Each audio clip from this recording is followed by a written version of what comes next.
Okay. It says that I'm live here, so I'll just go ahead and start. Okay, this is going to be about the lost tribes of Israel, but it in no way um, is an exhaustive explanation or documentation of the lost tribes of Israel, because there are other sources out there that do uncover many facts of the lost tribes of Israel, living in Europe and spreading out through Europe.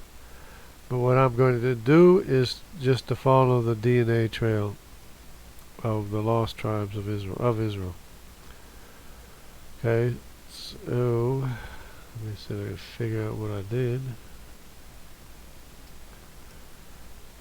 where I went. Okay. So this is the Y chromosome chart. This here is the Y chromosome chart.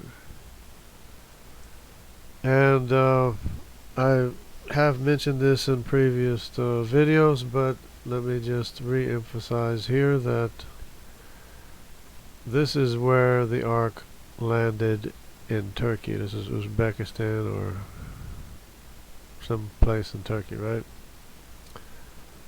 This is where the majority of the people are represented in both the mtDNA and the Y chromosome pie chart map of the world. So this here is the Y chromosome of the human DNA, and it shows that the majority of the people are represented right here in Turkey. That's where the Ark landed. So we would expect that, and of course that would be a creationist prediction, that the majority of the people would be represented in this area of Turkey. And of course they spread out from here. Red goes this way, as you can see, and we'll be talking about what they are. C goes east, and in previous videos I've talked about what they are. Yellow goes north, and the Q is closely associated with the R, which is the red, also goes north. And the K, which, let me just double check, the K, because this is, the blue would be the O. The blue is the O, which would be the element OPQR. That'd be Japhethite. Go ahead and lower this volume, it's too high here. And notice the K, this is what I wanted to address a little bit. The K is this blue. No, this is the O. No, the K is the green. But the O is the Japhethite too. Most of this, or a large portion of this population here, is Japhethite, with the exception of the C, which is Hamite, with the exception of the D, which is Hamite. The D in Japan, the D in Tibet, and the C's in the Pacific Islands and in Mongolia.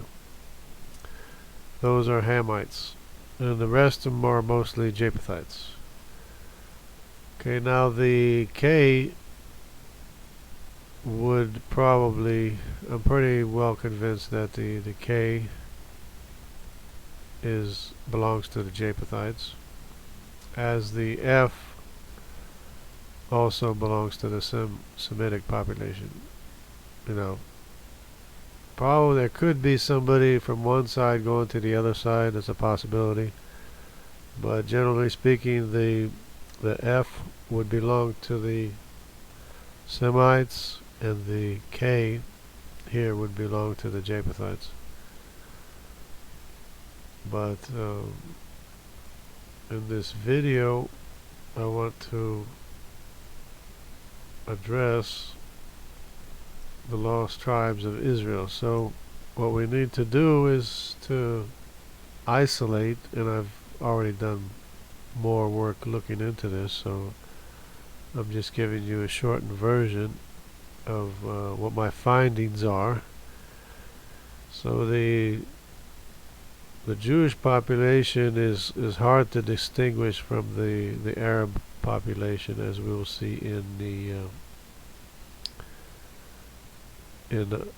Arabia, Saudi Arabia, or Arabian Peninsula. So, but the Arabian Peninsula is mostly J. Let me see how this represents it here, how this map has it, because I'm going to move over to the I'm going to move over to the other map. But the J here is this light green. So this light green here would be the descendants of Abraham, basically. So that would be the Jews and the Arabs, basically.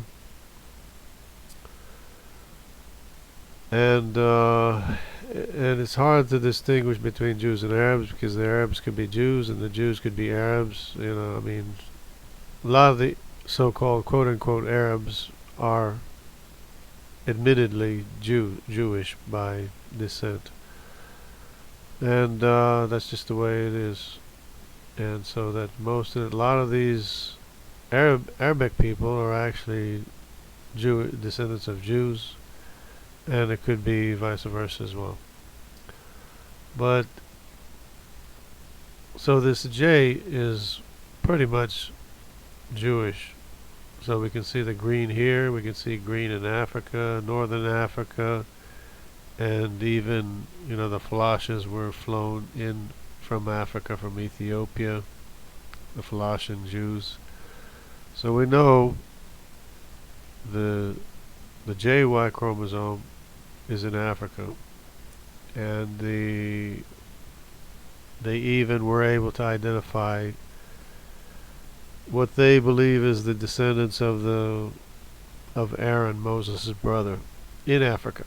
That's why they flew the Falashes back into Israel from Africa, from Ethiopia, or wherever they came from, because they were able to positively identify them as Jewish descendants, or descendants of Aaron, in fact, Moses' brother.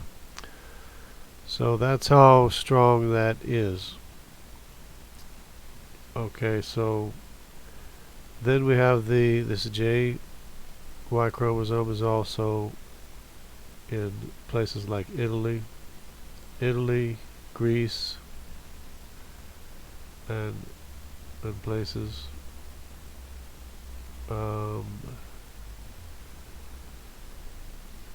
So I think maybe I'll just move to the other map now, if I can, or if I may.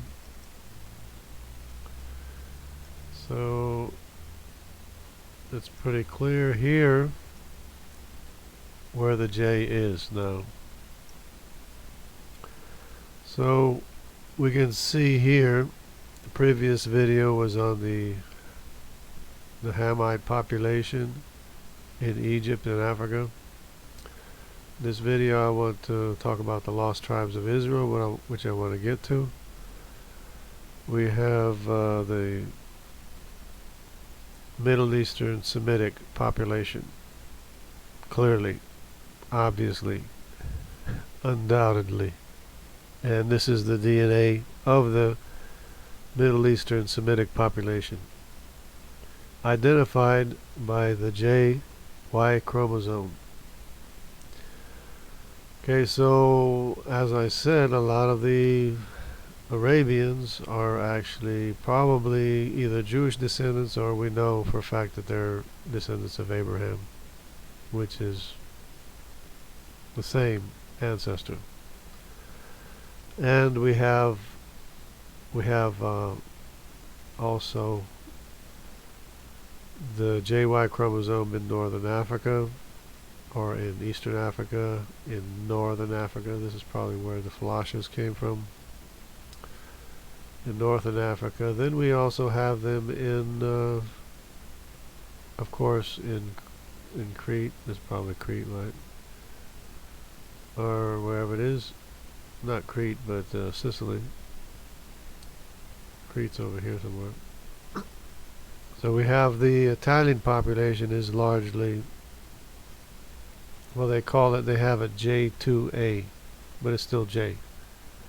So a lot of Italians are descendants of Israel too, believe it or not. A lot of, it's largely represented there, and if you're familiar with the Italian population, they look Semitic, Jewish sometimes. They look Jewish, So yeah, and they have the DNA to identify that they are in fact the JY chromosome. They're just a variation enough to where they separated into J1 and J2. And we have the J1E, J1E, and the J2. So far so good. And if you will notice here, you have the F. Remember I said the F is probably Semitic. F, G, IJ, and LT. And this is probably talking about something else here. But anyways, in this area, you can see the color is that of the J1, and the lighter green is the J2. So that's pretty easy to understand there. Then, remember I said the FG and the H is over here. The H's are the Dravidians. So the Dravidians are Semitic in India. So India has a large representation of Semitic population, possibly Jewish themselves, or possibly some of the tribes of the Jews. And we know there's a history, even in the Bible, of a relationship between Israel and India. A lot of or even especially after the New Testament, I guess it was the Apostle Thomas went to India. Apparently, that's why there's a lot of Indians that have the name of Thomas. And of course they have a history and a culture of that being from a Jewish culture, or the influence of Israel in India.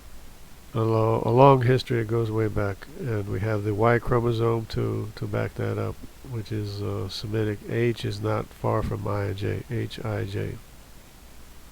So I wouldn't be surprised if that is Jewish as well. So we have here the I and the J. Notice the I and J. The I and the J are very closely associated, as we see here, and it's basically the same thing as far as I'm concerned. The only thing is that it's almost as if the J is Judah and the I is Israel, which is kind of ironic. They started out with A, B, C, D, and E, and they ended up with the I and the J, and the J accurately represents the Y chromosome of Judah, and the I accurately represents the Y chromosome of the lost tribes of Israel that went north into Europe. Of course, Israel, as I just mentioned, scattered other places such as the Dravidians in India. And if you look, you might find a G somewhere, but that could be just Semitic, a Semitic population. So the F, and there's F's around here too somewhere. Just the F is not a very large population. So the F, G, and the H is either Semitic. It's probably Semitic, but maybe the H is Semitic, but it could be Jewish too. Could be one of the tribes of Israel, one or more of the tribes of Israel. And the I seems to me to represent Israel to a large extent. Now, like I said, there is a history. I mean, it's an obscure history, but there is a history of tribes in Europe who are closely identified with Israel, who have customs associated with Israel and other things, language and stuff like that, which I'm not going to get into. The only thing I am following is the Y chromosome, which does not lie. So you can see here, the I and the J are very closely associated as basically the same thing. So the I and the J are the same thing. And I'm an I, by the way, if you don't remember from my previous video, or if you never saw it. I have an I Y chromosome, which is kind of interesting, you might say. So let me lower this thing here so I can see more of Europe. So here we go.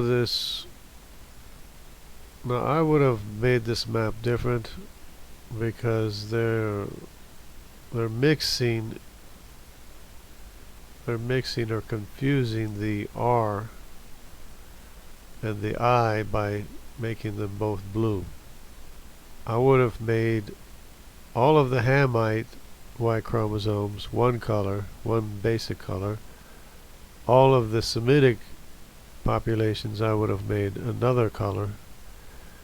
And all of the Japhethite populations I would have made another variation of color, which are all closely associated with each other. But these people don't have the science of known history behind them, so they confuse everything. So that's how it turned out. But just keep in mind that the R has no relationship to the I. The R has an association with the Q. The Q that went all the way to America. R and the Q are basically the same thing. They're almost identical. So just keep that in mind. R is Japhethite. The Bible says Japheth went north. And we can see that borne out in the RY chromosome. So it makes it hard to follow here because you have here down here the I2A, and then you have up here, of course, it has the M423. You have the I2B, the M436, and you have this blue line. You have to follow this blue line. This blue line is the blue line is the route that apparently the I's took, and then eventually turned out into I1, which is myself personally. I am exactly an I am 253. That's exactly what I am. So this is following the migration. They just have the order mixed up. They have the I2 before they have the I1. And the I1, it says here they're Germanic. So when they look at my DNA, they can't tell if I'm Irish, Scottish, or Germanic. They can't really, I mean, they know I'm Irish, but they can't see a difference between Irish and the Germanic part of me, because I have like 20% Germanic DNA, but it's hard for them to see or distinguish between the Germanic and the Irish and Scottish, because Irish migrated to Scotland, and a lot of the Scottish are Irish. It's called Scotch Irish. A lot of my ancestors are Scotch Irish who moved to America eventually. But that's, of course, the majority of what I am is probably Irish, according to the autosomal DNA testing. But anyways, that means that I would be either Viking or Anglo-Saxon that moved to England. And so my father's ancestry would be either Viking or Anglo-Saxon that moved into Scotland, or the parts of Scotland, because that's where my family name actually comes from, parts of Scotland right there. So the DNA doesn't lie. DNA does not lie. So anyways, we have the evidence of the lost tribes of Israel, not to be confused with the R1A, the R1B, or got R1B here, or the R in that went to Africa. We got the R1B V88 that went to Africa. Of course, they probably don't look European, they probably look African, but they have the Y chromosome of the Japhethite R1B, because DNA doesn't lie. So we have another R1B appear, which is an M269, but it's an R1B just the same. It's just a little variation different, because each family will develop a characteristic or an identifying combination of the number of copies of the same information. Because we all have copies of the same information, it's just that the numbers of the duplication of the copies of the information we have, in other words, we have sets of information, we have different information. Everybody has the same information, we just have different numbers of copies of the same information, and it's those numbers of copies of the information that identify which family we are from, that we came from. So it's not too complicated, it's pretty interesting. And well, look at here, we even have Q over here. Q is closely associated with the R anyway, but it's a identifying factor that identifies them from a specific family. And we have H up here. This is Gypsy. We have the H, and we know Gypsy is Semitic.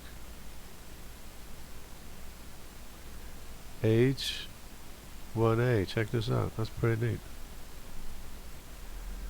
And the I2A2 M423 is looks like a Slavic. So the first slaves, I guess, were Slavic. So I guess they enslaved the tribes of Israel, looks like. So that's interesting. And we have the Caucasian, which is the R1A, it looks like. So that's Japhethite Y chromosome. So it'd be Eastern European Caucasian.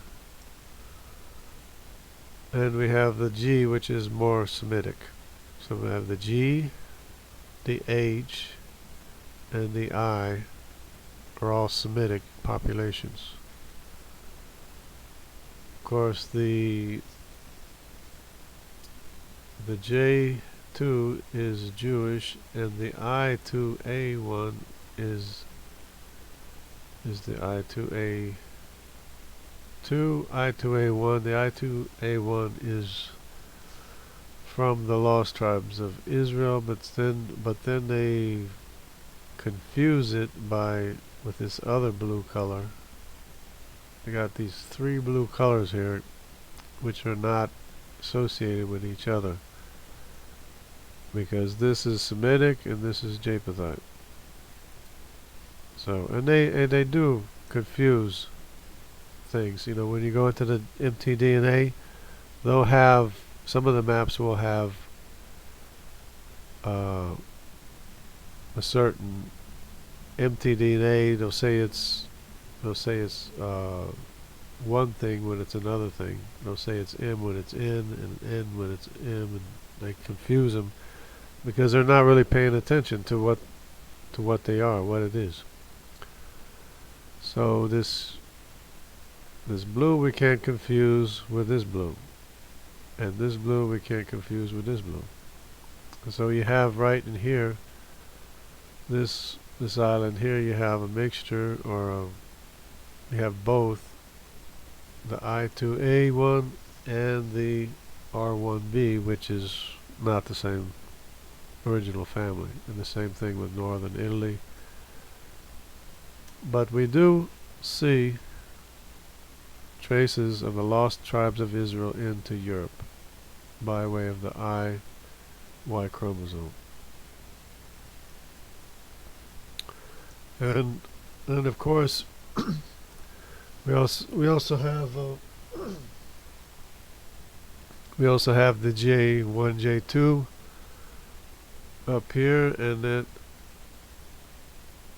that would be, it's hard to tell. They need to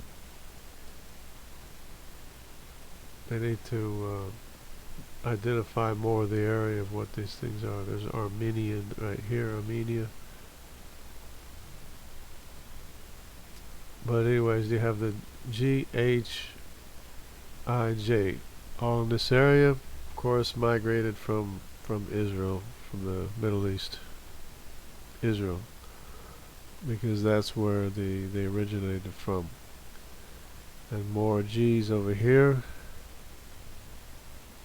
A different G, 285. This G is 293. The Q, remember, is the same thing as the R, Turkmenistan. And such like that. But anyways, it's clear evidence to me of the lost tribes of Israel, confirming the biblical account of the dispersion of Israel going north and becoming quote unquote lost, but it turns out they're not as lost as what they used to think, probably. Okay, over this way, let's see, we have the D's and the C's and the Q's and the R. These are all Japhethites. N's, that's all Japhethite. N is Japhethite. So the Finnish are Japhethite, with the exception of the I-1 M253s, which is Scandinavia. but the Finland is more an N, which is Japethite.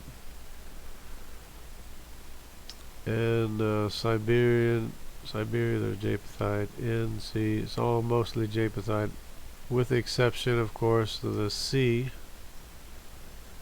The C's, bunch of different C's, different families of C, and the D's. We have the D, which is a Paleo-Siberian area, I guess. You have the D2 here. You have the D2 over here. And we also have the D's over down here in Tibet. Down here in Tibet and Burma. Tibet, Burman, we have the D1 and the D3. These are Hamites. But we don't see many more Jewish people, with the exception of there are H, I, J, K. But it's probably a smaller population. There are Jews in China. Jews that went to China or from parts in between India and China. There is a Jewish population, but it's probably not showing up on this map. So, and it's easy to tell. At least the male line and also the female line too. The mtDNA, you can tell pretty much where people are from. It's just another study, but it shows basically the same thing. But right now for this video, I'm just going to concentrate on the Y chromosome, just to prove the fact that Israel did spread out through Europe, and it's this Semitic population that autosomally affected the coloration and look of the Europeans, so that the Eastern Japhethites are pretty much isolated from the Semitic populations. As you can see, they do have some Hamitic populations, or a considerable amount of Hamitic populations, but the Eastern Japhethite populations are isolated from the Semitic populations, and it's evident as to their appearance. They were identified as blackheads in ancient times. They were called blackheads because apparently they were light skinned like they are today, with jet black hair, so they're called blackheads. And of course, the European population of Japhethites who went north were autosomally influenced by the Semitic population, clearly, because there's a large representation of Semitic population, the G, the H, IJ, the GHIJ populations in Europe clearly affected the appearance of the European population. And furthermore, the European population is not, the body shape of the European population is not that much different than the body shape of the Eastern Japhethites. It's very, very similar body structure, and only certain appearances have changed somewhat in the today's Europeans, Western Europeans. So we can, autosomally with a Y. Autosomal, by the way, is just the basic makeup of your ancestry, your entire ancestry. That's autosomal. The mtDNA is the maternal line, genetic line, The Y chromosome is the paternal genetic line, and the autosomal is your overall genetic makeup. And the autosomal is pretty important too, because it can identify ancestors of yours going back to the 1600s or 1600s, because what happens is people that take autosomal, and the autosomal test is the cheapest test that there is. So a lot of people take the autosomal test. So what happens when you fill out your genealogy, your ancestors, your genealogy, and they have records where you can discover more of your genealogy. So the farther you go back into time, like back to the 1600s, 1700s, 1600s, then you fill out your ancestry chart as far as back as you can go, and then if you're on Ancestry DNA, you'll have, if you've done an autosomal test, DNA test, which is the cheapest test, if you've already done it, and you register it in the Ancestry DNA, Ancestry genealogy website, then, and you fill out your chart, you fill out your history, your ancestors, then you'll have what they call flow through charts, flow through genetic charts. But anyways, that it identifies other people, in other words, your cousins, distant cousins, a whole bunch of distant cousins, very distant cousins, but that they have similar lines of DNA that come up as being the same as what you have. So what happens is that they're related to the same ancestors that you are. So when you fill out your ancestry going back, 300 years or so, you'll have other people that also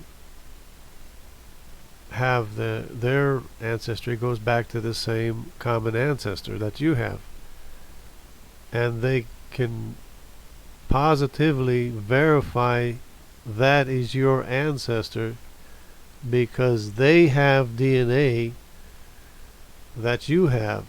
In other words, they have lines of DNA that identify them as being from the same common ancestor as you got the DNA from, so they're linked to you by way of that common ancestor that back 200, 300 years ago. So you can positively identify which person came to America, regardless of infidelity, regardless of anything. If you have your cousins popping up where they're linked to you by way of their DNA matching your DNA, then you could positively identify that common ancestor that came over on a boat some 300 years ago, as that is your common ancestor without a doubt, without any doubt. I mean, there can be mistakes, but it's might be hard to explain what kind of mistakes there could be with that, because it would have to be like identical mistakes. But what happens is the more people that show up, the more cousins that pop up. It could be 3 or 4 or more cousins that have the same DNA that you have, the same segments of DNA that you have, identify you as being a relative, and the only link that you have with them is back through that ancient ancestor. That's the only way you can be related to those people. Well, it's not the only way, but it's probably one of the ways. But this is another story. But because if you come up, if you find a cousin that has a lot of your DNA in them, it means probably might mean that you have more than one line going back to the same common ancestor, which is one of the, which is what I have. So that's another thing, and it proves that too.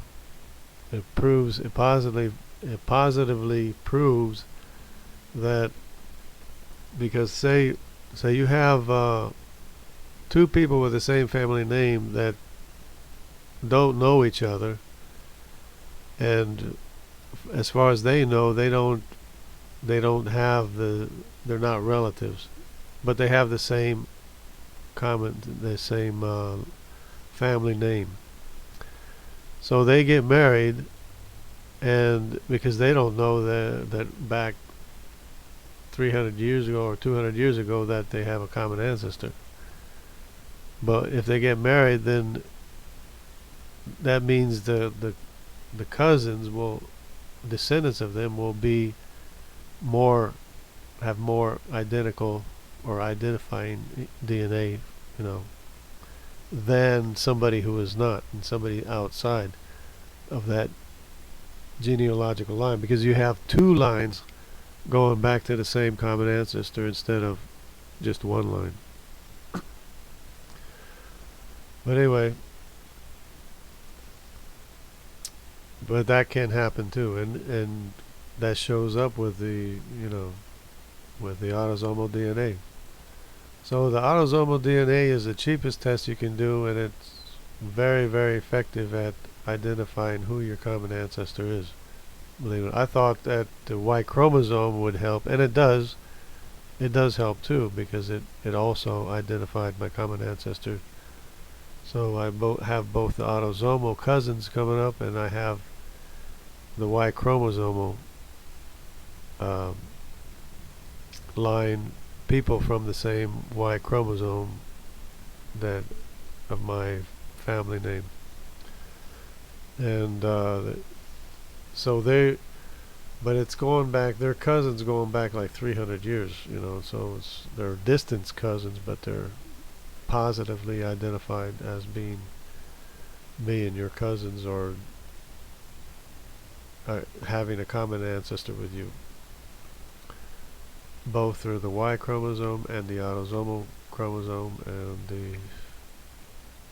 not sure about the mtDNA. I guess it would be the same thing, but I haven't seen that yet, or haven't investigated probably that.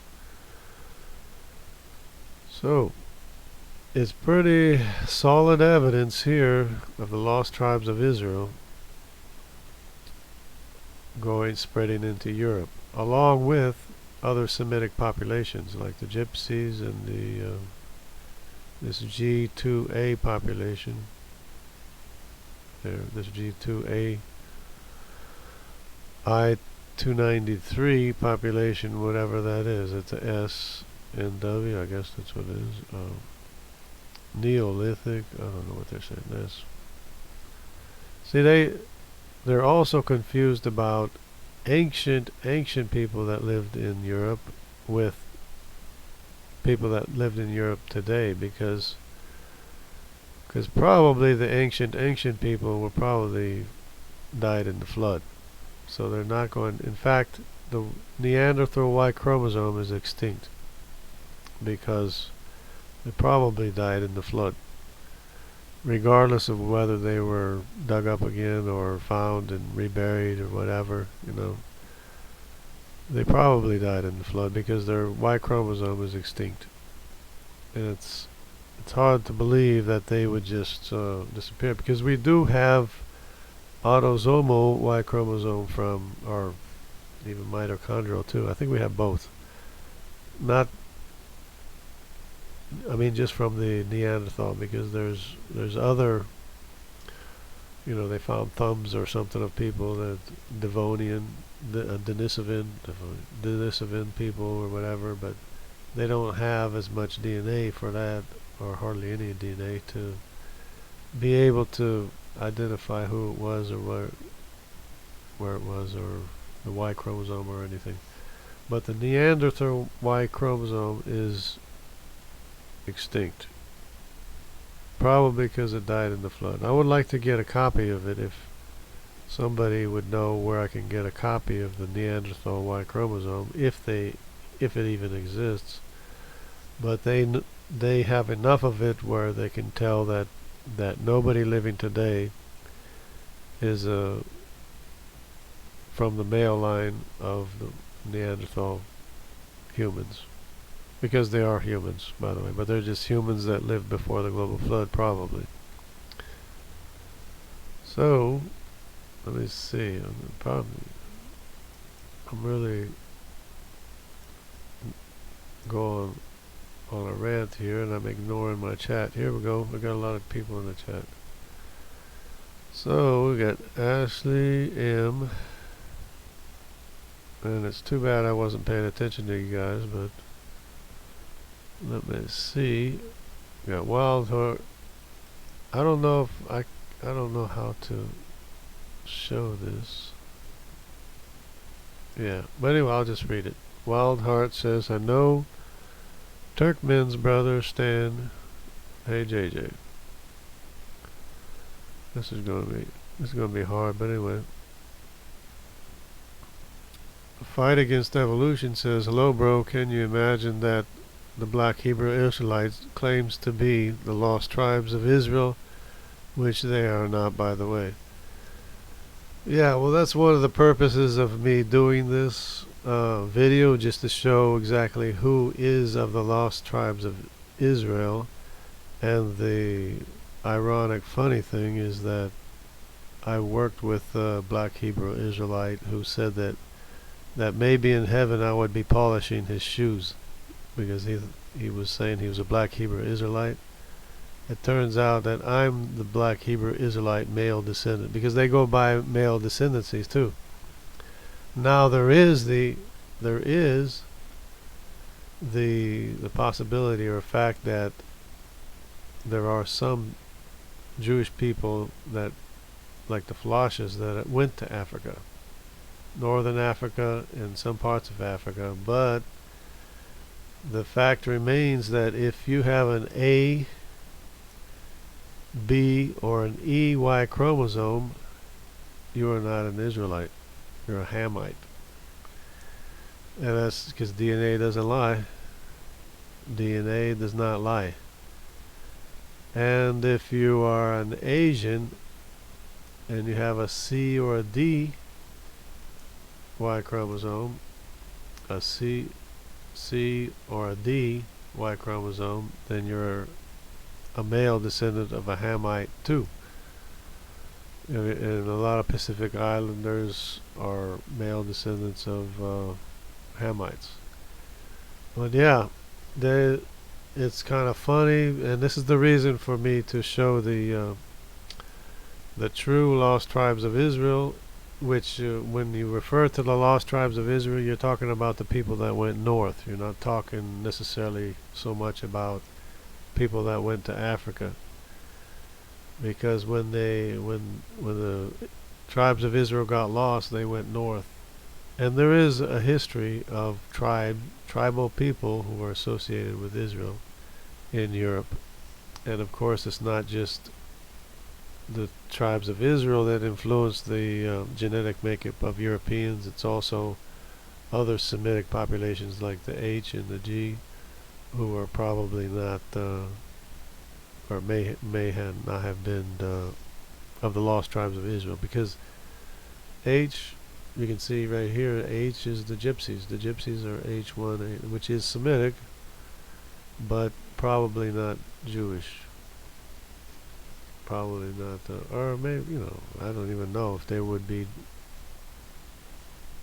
part of the lost tribes of Israel, because it's HI, right? HI could be part of the lost tribes of Israel.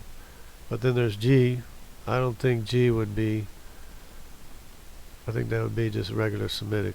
I don't think that would be part of Israel. But it is very interesting, to say the least.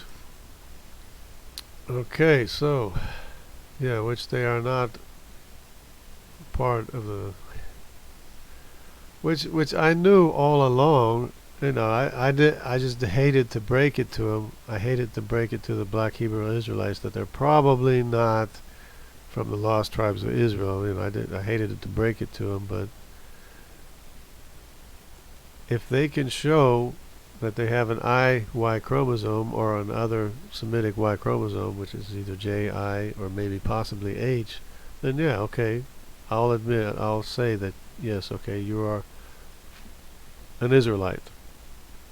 But if you if you're A, B, or E, or C or D, I can say absolutely you are not an Israelite male descendant. So because DNA does not lie. So that's pretty interesting though. Of course not, then they wouldn't be lost. Yeah, but the Wild Heart, we were lost, but we're not lost anymore because I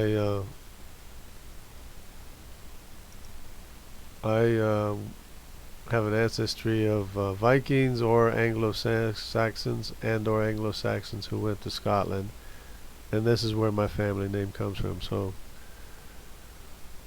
yeah, I'm not so lost anymore, I guess.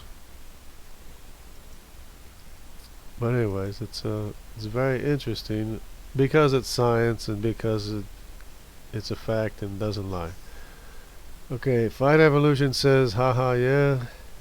Says they also claim Esau is white man.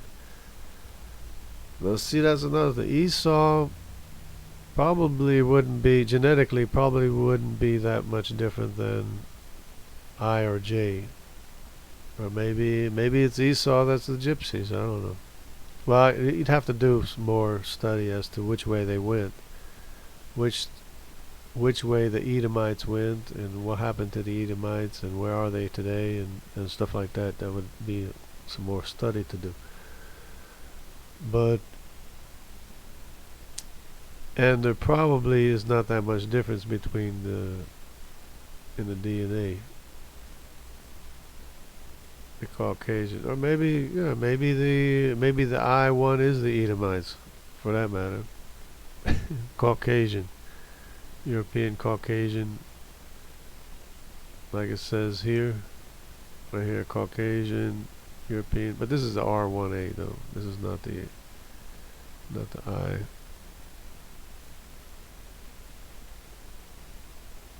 But they have Caucasian BR, which is Japhethite European basically. But the I is so closely associated with the J. It's probably Israel, because of the fact that Israel did go north to Europe. They did get lost in Europe and reappeared as these people, these people here identified by the IY chromosome. Probably, more than likely. But it's interesting that the H1A is also here, the Gypsies, and the G is also here, which is also Semitic. So, but yeah, we still have to study some more, but this is probably a good start to understanding the lost tribes of Israel, because they did go to Europe and they were known to be tribes in Europe. And the Edomites, we have to see where they went to. Maybe they're part of that too, but Edomites would not be that much different as far as the family would be concerned, but I'd have to check into that. That's a good thing. It's a good thing to look into. So yeah, they're full of hate and spreading false doctrines. Yeah, the worst part about it is the hatred, and that they should know better than to be filled with hate. But then again, you can't always blame people for being, when they're mistreated, for being hateful. It's not right. It's not the right reaction to have, but then again, if they weren't mistreated like they have been, maybe they wouldn't be so hateful. But it's still not wrong if you want to, follow Dr. Martin Luther King Jr.'s example. It's that of nonviolence. It's not of hate. His goal was that everyone would be able to live together and to, be treated the same. That was his objective. And if we're hating each other, we're not treating each other the same. Hi, Brother JJ, just listening but thank you for your wisdom and have a blessed day. That's Mitchell. Iron sharpens iron, so man sharpens the countenance of his friend. Iron Chariots also, that Wild Heart says, defeated God.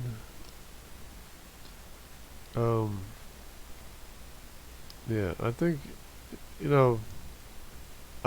half of the time when atheists tell stories about the Bible, they get all the details wrong. It's probably nothing what they said, but you have to look at that again and verify that. But either way, you can't defeat God anyway. There's no way to defeat God because, He's still your creator, regardless. God's people, we have this one guy. Hey, what are Native Americans? Yeah, the Native Americans are mostly Japhethites, and they're Q. Q, like I said, is closely associated with R, which is the Europeans are R. And there is a Q up here. You can see Q up here. But the Qs are mostly went this way. As you can see, there's Q here, there's Q here, which is basically R. Q and R are basically the same. They're Japhethites, and they went all the way to America. So most of people in America are Q, with the exception. Now, this is only the Y chromosome, by the way. The mtDNA is another story. But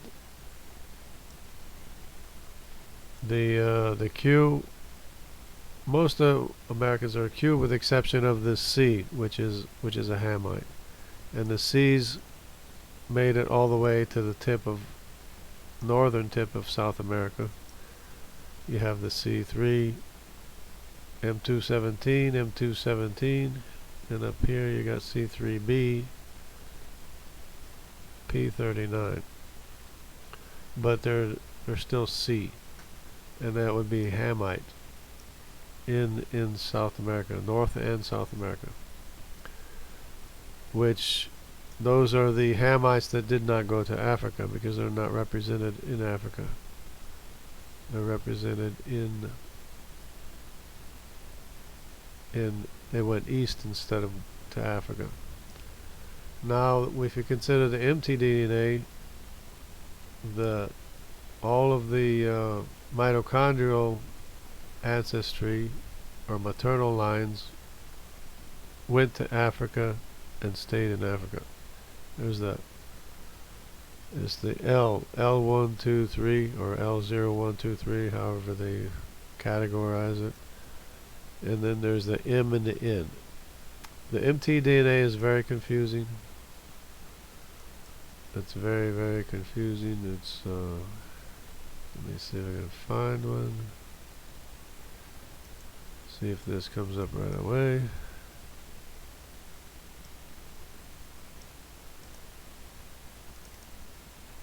Okay, let me try to fix this. Okay, this is just more or less.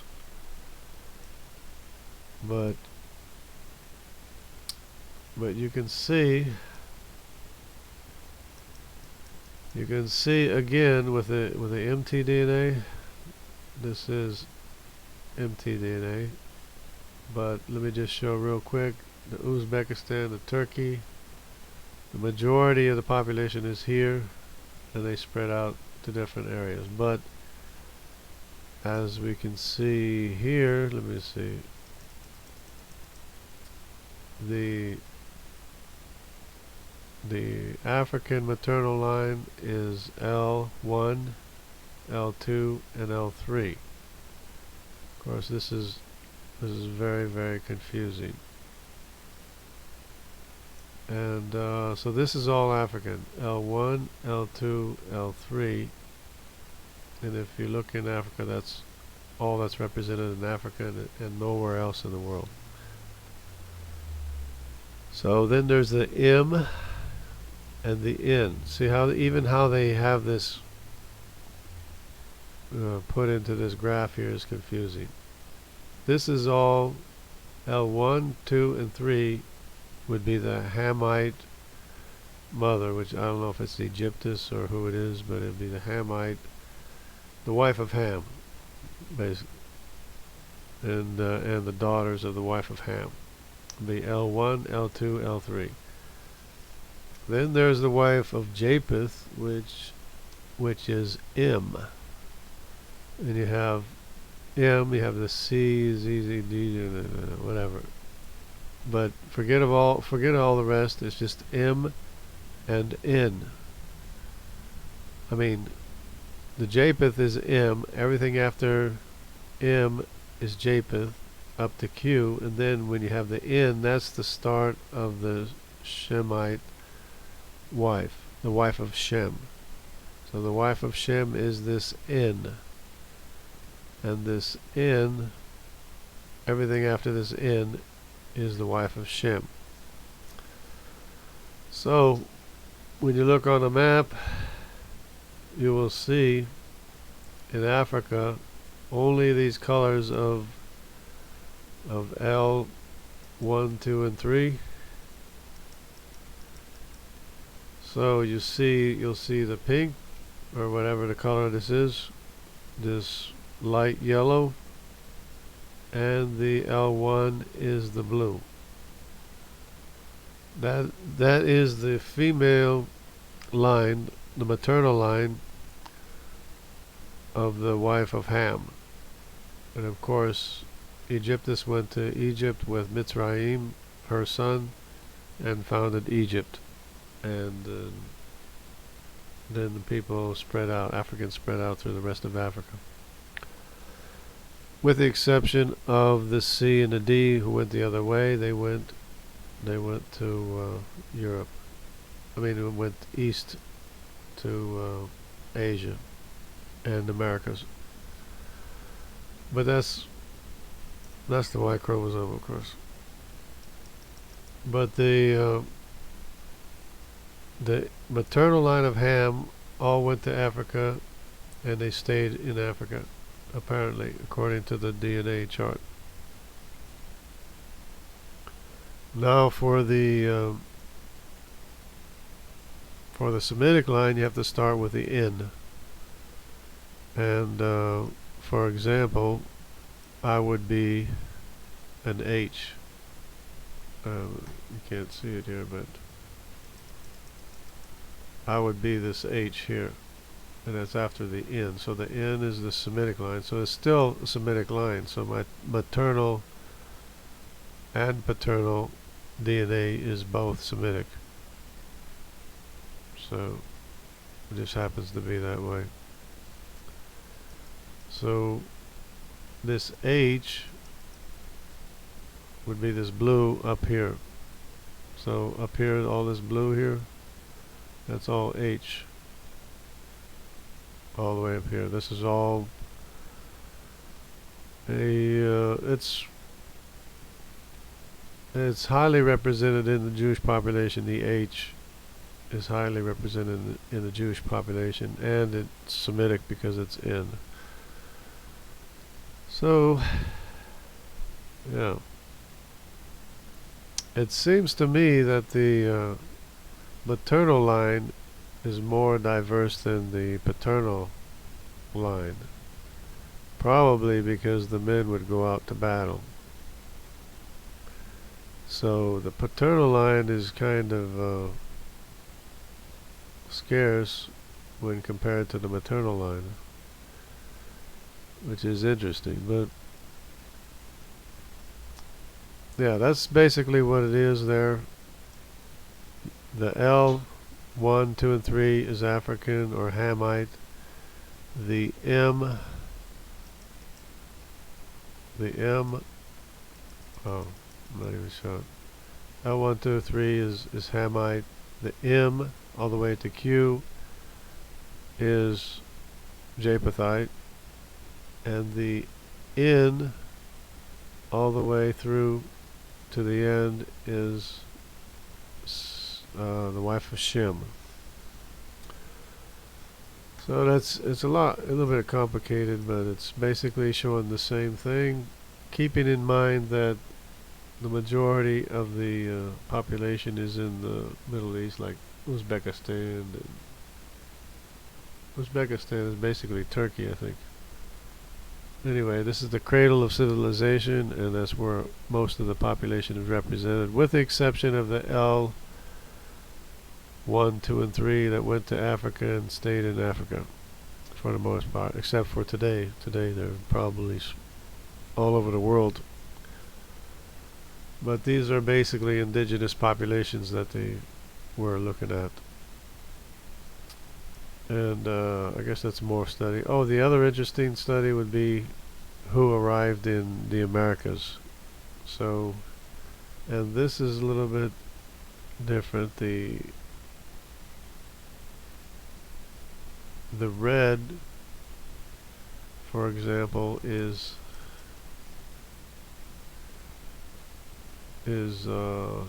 would be a Semitic descendant.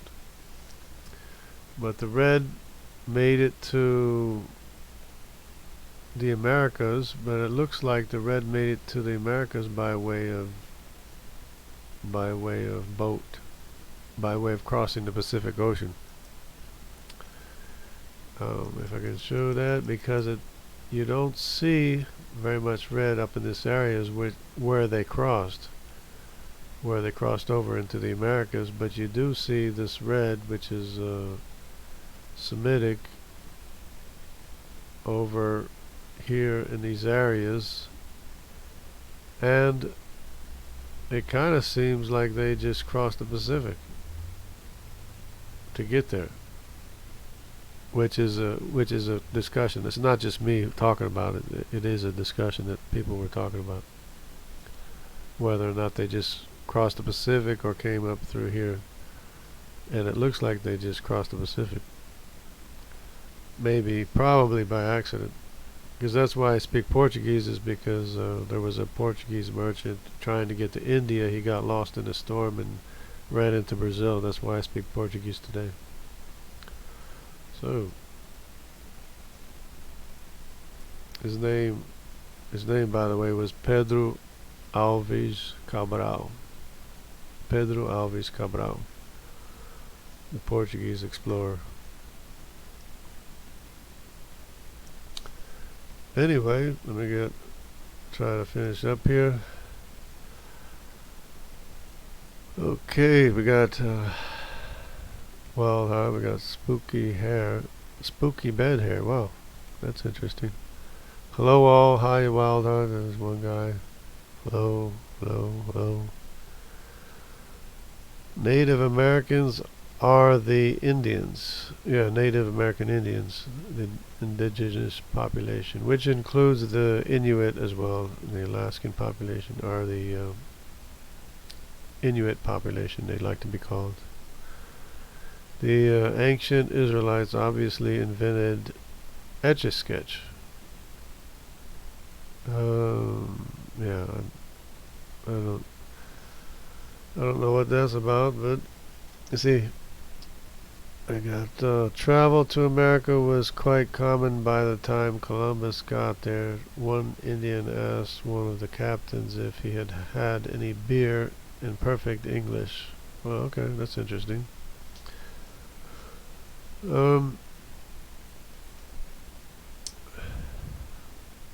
Yeah, probably, if you want to know what I think, probably we're finding out more and more that there's a lot of evidence that people were in America long before Columbus, including, you know, people to Nova Scotia and to, you know, even places like they're looking at Oak Island and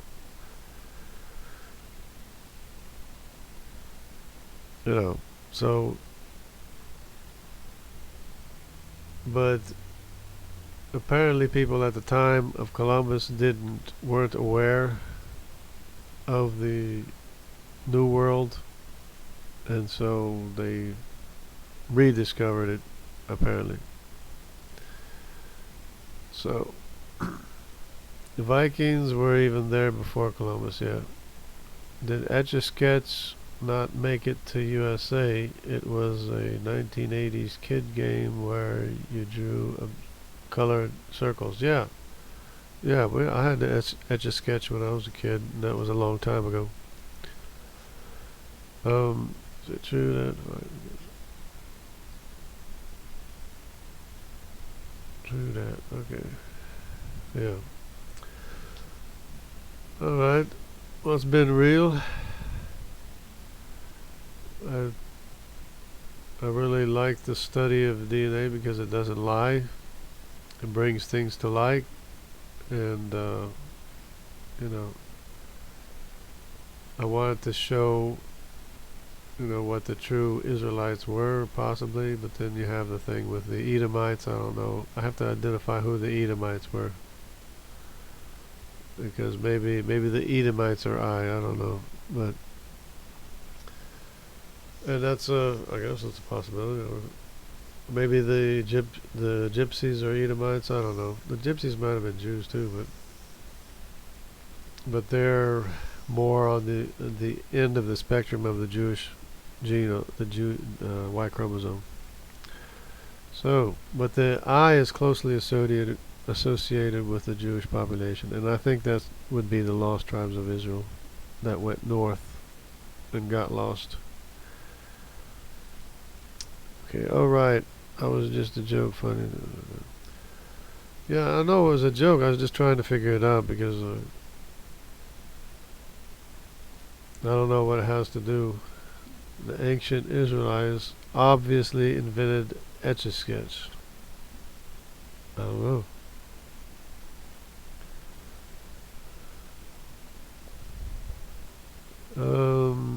See, from Esau we know they are the modern day Arabs today.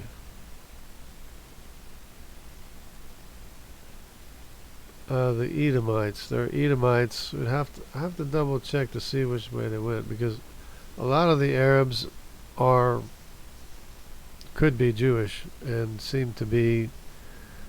A lot of the Palestinians are of Jewish descent. They're closely associated genetically. They're very closely associated with the Jewish people, and just that their ideology has been kind of messed up, because they have a hate problem too, apparently, you know, like the BHIs,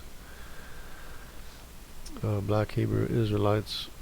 All the colored circles on the screen, JJ. No, oh, the colored circles on the screen. That has to do with Etch-a-Sketch.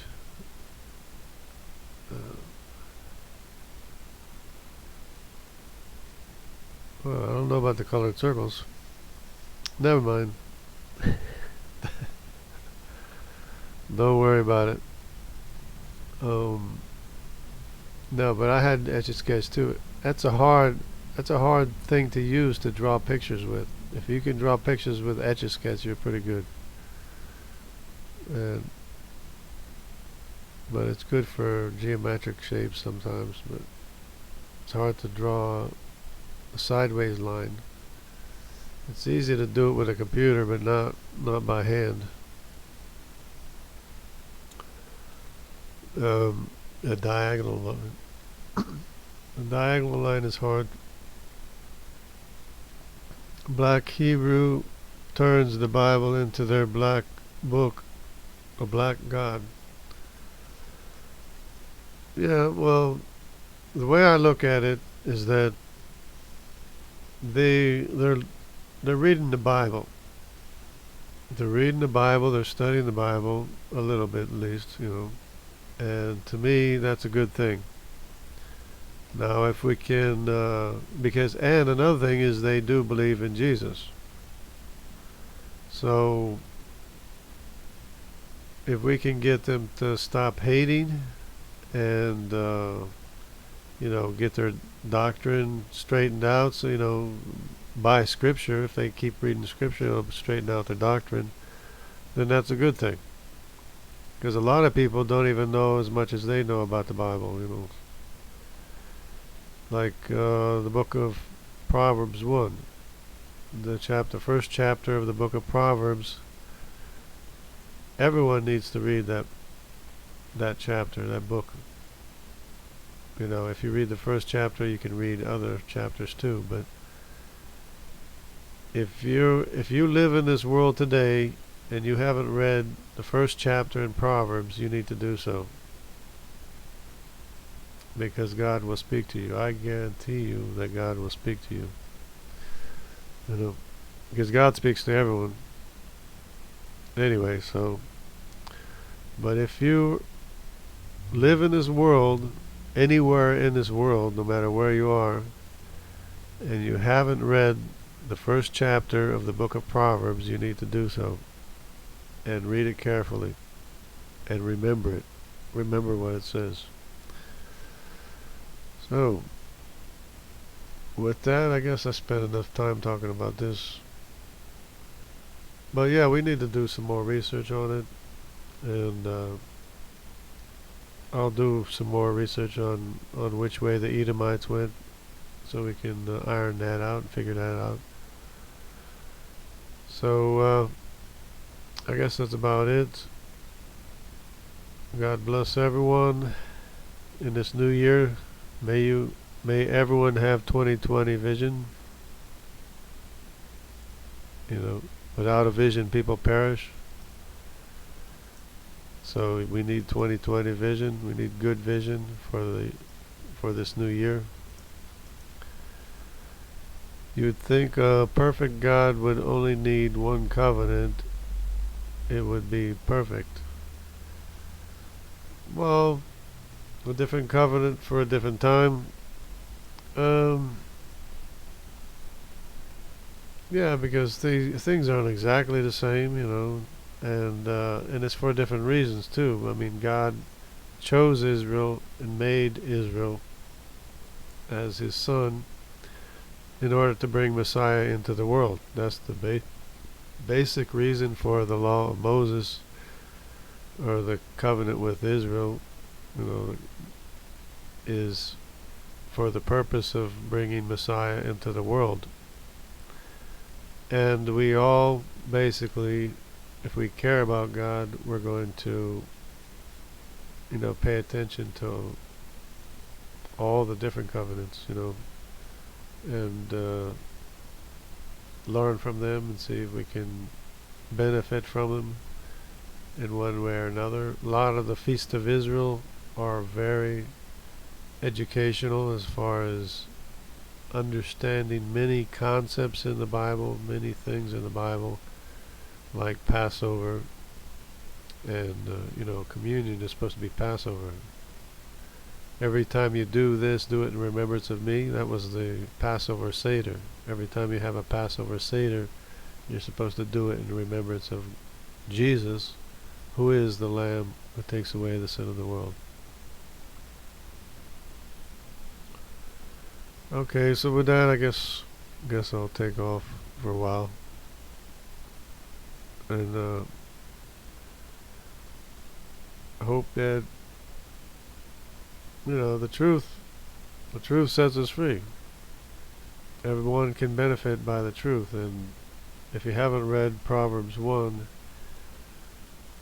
be sure to read the first chapter of the book of Proverbs, because everybody needs to read that chapter.